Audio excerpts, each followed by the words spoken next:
তো দেখো বন্ধুরা, তোমার আমার মতো হাজার হাজার মানুষ তাদের অজান্তে এই গেমটাকে অনেক ভালোবেসে ফেলেছে। আচ্ছা, একটা কথা বলো তো আমাকে, কখনো নিজের কাছে জানতে চেয়েছো এই গেমটা আসলে কিভাবে সৃষ্টি হলো? কি ছিল এই গেমটার পেছনের ইতিহাস? কেনই বা এই গেমটা এত অল্প দিনে এত লক্ষ লক্ষ মানুষ, এত কোটি কোটি মানুষ ভালোবেসে ফেলালো? কখনো প্রশ্ন করেছো নিজের কাছে? আবার অনেকে তো দুই বন্ধুর মধ্যে ঝগড়ায় লেগে যায়, এ বলে ফ্রি ফায়ার আগে এসেছে, ও বলে পাবজি আগে এসেছে। চলো না আজকে সেই সব জিনিসগুলো ভালোভাবে জেনে নিই। অনেক সময় তো নষ্ট করি গেম প্লের পিছনে, আজ না হয় এই 5 থেকে 10টা মিনিট এই গেমটার ইতিহাসটা জেনে নষ্ট করি। আর আমি তোমাকে গ্যারান্টি দিয়ে বলতে পারি, তুমি যেই গেমটা খেলো সেই গেমটার ইতিহাসটা যদি জানতে পারো, তাহলে সেই গেমের উপরে ভালোবাসাটা তোমার আরও কয়েকশো গুণ বেড়ে যাবে। তাই বেশি ব্যাকপ্যাক না করে ছোট্ট একটা ইন্ট্রো দিয়ে আজকের ভিডিও শুরু করা যাক।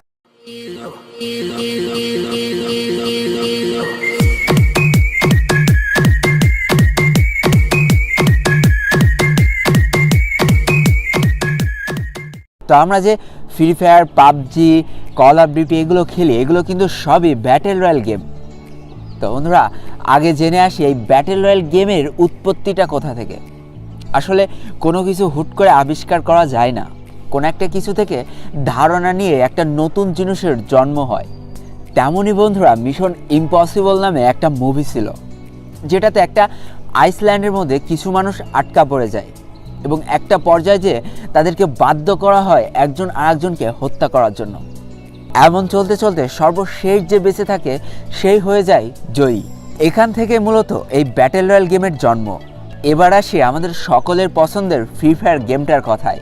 ফ্রি ফায়ার গেমটা কোনো একজন মানুষ সৃষ্টি করেনি, এটা একটা কোম্পানি তৈরি করেছিল।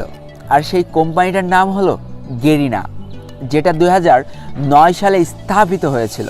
তো এই কোম্পানির মালিক ছিল ফরেস্ট লি, এবং যেটা সিঙ্গাপুর থেকে পরিচালনা করা হচ্ছিল। 2017 সাল পর্যন্ত বেশ কয়েকটা পপুলার গেম কিন্তু তারা মার্কেটে নিয়ে আসে, কিন্তু ওইভাবে কোনো গেমই মানুষের মন জয় করতে পারে না। কিন্তু বন্ধুরা, প্রত্যেকটা জিনিসের লাইফে একটা টার্নিং পয়েন্ট থাকে। এই ফ্রি ফায়ার গেমটা ছিল গেরিনা কোম্পানির লাইফের একটা টার্নিং পয়েন্ট। এবার চলো জেনে নিই এই ফ্রি ফায়ার গেমটা কিভাবে আবিষ্কার হলো। 2017 সাল পর্যন্ত ব্যাটেল রয়্যাল গেম বলতে আমরা পাবজিকে বুঝতাম, যেটা শুধুমাত্র কম্পিউটারে খেলা যেত এবং এক্সবক্সের মাধ্যমে খেলা যেত, অর্থাৎ গেমিং যে সামগ্রীগুলো আছে তার মাধ্যমে খেলা যেত। এবং বন্ধুরা, গেমারদের মধ্যে একটা চরম উন্মাদনা সৃষ্টি হয়ে গেল এই পাবজি গেমটাকে ঘিরে, যেটা শুধুমাত্র কম্পিউটার এবং এক্সবক্সের মাধ্যমে খেলা যেত। তো দেখো বন্ধুরা, আমরা আমাদের জীবনটা প্রতিনিয়ত আপগ্রেড করে থাকি।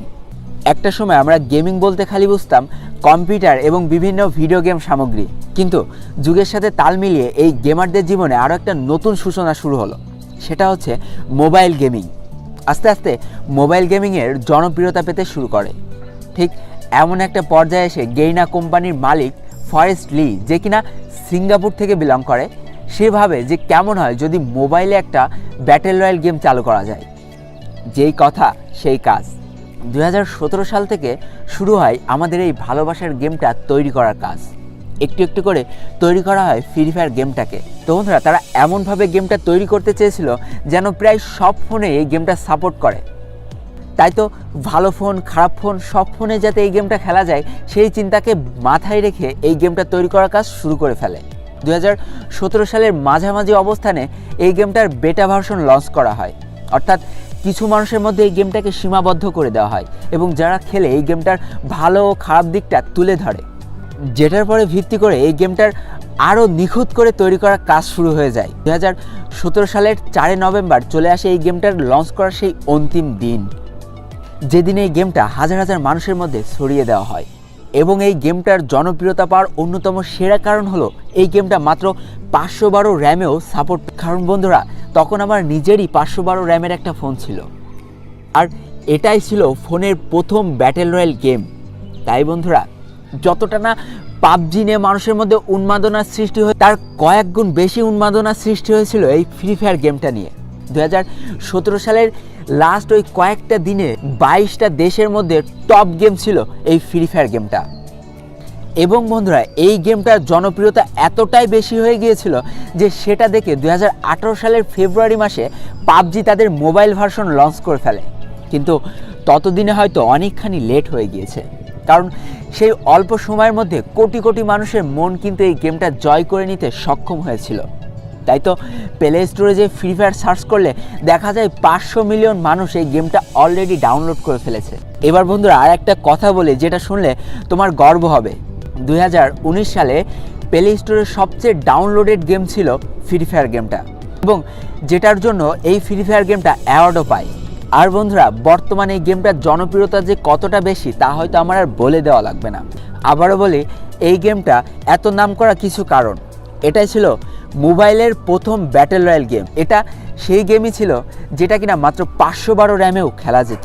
সময়ের সাথে সাথে যুগের সাথে তাল মেলাতে মেলাতে হয়তো এই গেমটার প্রোফাইলটা একটু বড় হয়েছে, তাই এখনও হয়তো আর 512 র্যামে খেলা যায় না। কিন্তু আমি নিজে একটা সময় 512 র্যামে এই গেমটা খেলেছি। তো এটা ছিল ফ্রি ফায়ারের পিছনে লুকিয়ে থাকা ইতিহাস।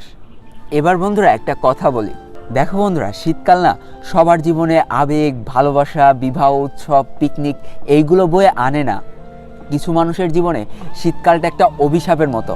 যদি আমার কথা বিশ্বাস না হয় তাহলে একদিন রাতের অন্ধকারে তোমার আশেপাশে থাকা কোনো একটা স্টেশনে যেও, বা শহরের ভেতর দিয়ে একটা রাস্তা দিয়ে হাঁটতে থেকো, দেখবা কিছু মানুষ শুধু একটা পলিথিন জড়িয়ে বা একটা বস্তা জড়িয়ে রাস্তার পাশে শুয়ে আছে। আমি রাত্রে 3-4টে জামা, 4-5টা কম্বল জড়িয়েও না শীত মানাতে পারি না। দেখলে বুকের মাঝখানটা হাহা করে ওঠে যে এরা শুধুমাত্র একটা পলিথিন আর একটা বস্তা জড়িয়ে কিভাবে রাস্তার পাশে শুয়ে আছে খোলা আকাশের নিচে। এদের জন্য শীতকালটা রোম্যান্টিক না। জীবনের সব থেকে বড় অভিশপ্ত কাল হচ্ছে শীতকাল। তাদেরকে ছোট ভাই বা বড় ভাই হিসেবে তোমাদের কাছে একটা অনুরোধ করতে চাই, তোমার যতটুকু সামর্থ্য আছে তুমি তাদেরকে সাহায্য করো। আমাদের তো অনেক পুরনো জামা কাপড় আছে যেগুলো আমরা পুরনো হলে বাগানে ফেলে দিই, কোনো দরকার নেই। তোমার এই মানুষগুলোকে দিতে লজ্জা লাগে? একটা কাজ করো, যখন এই মানুষগুলো শুয়ে থাকবে তোমার ওই পুরনো জামা কাপড়গুলো তাদের মাথার পাশে রেখে এসো। তোমার পুরনো জামা কাপড়ও নেই, একটা কাজ করো না, একটা জামা কিনেই কাউকে দিলে। এখন কথা হচ্ছে আমার তো অত টাকা দিয়ে জামা কেনার সামর্থ্য নেই। দেখো বন্ধুরা, প্রত্যেকটা জায়গায় না একটা পুরনো মার্কেটের দোকান থাকে যেখানে পুরনো জামা কাপড়গুলো মাত্র 10 টাকা 20 টাকা দিয়ে কিনতে পাওয়া যায়। তুমি না হয় সেখান থেকে কিনে একটা মানুষকে গিফট করলে। এখন অনেকে আমার কাছে বলবে, আরে বেটা আমি শপিং মল থেকে শপিং করি, আমি ওই 2 টাকার ফকিনি মার্কা রাস্তার দোকান থেকে জামা কিনে এইসব মানুষদের সাহায্য করতে যাব। দেখো ভাইয়া, তোমার কাছে হয়তো ওই 10 টাকার জামাটা ফকিনি হতে পারে, কিন্তু রাস্তার পাশে শুয়ে থাকা ওই মানুষটার কাছে ওই জামাটা না একটা শপিং মলের জামার থেকে অনেক দামি। কারণ ওই তোমার দেওয়া 10 টাকার ওই জামাটায় তাদের একটা সুন্দর রাত কাটাতে সাহায্য করবে। তোমার সামর্থ্যের বাইরে আমি কিছু করতে বলিনি। বিভিন্ন পুরনো মার্কেটে যেয়ে মাত্র 10 টাকা দিয়েও একটা সোয়েটার কিনতে পাওয়া যায়। অনেক অনুরোধ করছি, একার পক্ষে না সবাইকে ভালো রাখা সম্ভব। আসো আজকে সবাই একে অন্যের হাত ধরি, সবাইকে সাহায্য করি। একটা কথা বলি বন্ধুরা, তোমার ওই 10-5 টাকার সাহায্য যখন কিছু মানুষের মুখে হাসি ফুটবে না, দেখবা ওই হাসির মূল্যটা না কোটি টাকা দিয়েও কিনতে পারবা না। তো বন্ধুরা, আজকের ভিডিওটা এই পর্যন্তই ছিল। ভিডিওটি ভালো লাগলে অবশ্যই একটা লাইক করে ফেলো, কমেন্ট করে বন্ধুদের কাছে শেয়ার করে দিও।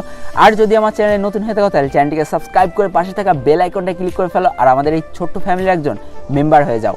আজকে আমি বিদায় নিচ্ছি 12 লোল গেমারের পক্ষ থেকে। ততক্ষণ সবাই সুস্থ থেকো, ভালো থেকো, আর তোমাকে একটা যে মানুষগুলো ভালো আছে তাদেরকে অনেক ভালো রেখো। Tata, by.